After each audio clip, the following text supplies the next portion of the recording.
I am going to present my research paper on the topic how conflict and displacement fuels human trafficking in perspective of the Nepal, because my research topic of the PhD thesis is also on the human trafficking in Nepal. That's why I selected this topic. And the contents of my presentation will be the Nepal's conflict and what is human trafficking and the elements of human trafficking, the actor and condition that fuels human trafficking, and my findings. What is the history of the Nepal conflicts? In the last 10-year conflicts, more than 14,000 Nepalis lost their life. The war fought between the Maoists and the monarchist state ended in 2006 after the election. At present, huge populations are still excluded from the political decision-making, service and economic opportunities. What is human trafficking? It is a modern-day slavery, highly profitable business at present in the world. It is the third largest criminal industry in the world, and according to United Nations, it is estimated that $7 to 10 billion annually for the traffickers. They make their business. A crime that occurs more than as a process rather than as an event. What are the elements of trafficking? In which I am going to explain what is done in the trafficking, how it is done, and why it is done. It is done by the recruitment, transportation, transfer, and how it is done by threat, by abuse of power and abduction, and why it is done for the exploitation, prostitution, sexual exploitation, forced labor, slavery, and also for the removal of the organs for the candidates.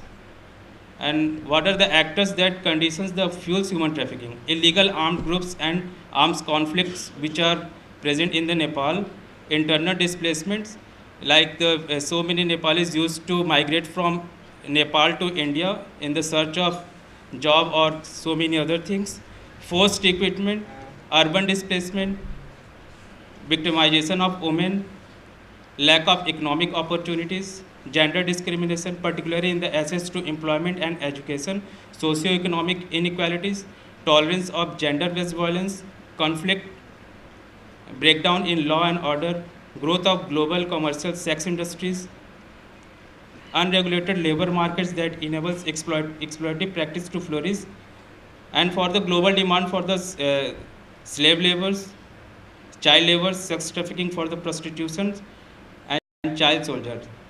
And also one of the main reasons for the human trafficking is the demand and supply. Mainly if demand for the sex prostitution, then the supply will automatically will be there.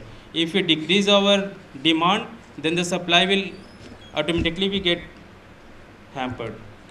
According to the Trafficking in Person report, this report is published by the Department of State, United States every year. Nepal is put into Tier 2 category from Tier 2 watch list in consecutive year 2012 to 2014. What are my findings? There should be a conceptual clarity in which NGOs and donor agencies should develop a clarity on the issue of trafficking. And there should be a need of more research on the topic of human trafficking. Current evidence suggests that trafficking of female and child migrants from urban work sites is common and increasing. Current border-based prevention strategies require further assessments to determine their effectiveness and to ensure that women's mobility is not being breached. Prevention, improving women's opportunity in the village, keeping women in the village, giving warning about the potential dangers of the trafficking and migration. Care and support, advocacy and networking should also be strengthened. This is need for the coordination and concentration in current advocacy work. Monitoring and evaluation. Human security strengthen the nation of human rights. In order to uphold the security and dignity of the trafficked individual, countries should focus more on human security. Education can be a powerful weapon to fight against poverty. Long-term secondary education is an important precaution in the regard. Trafficking is a demand-driven phenomenon, which I told told earlier, the demand and supply.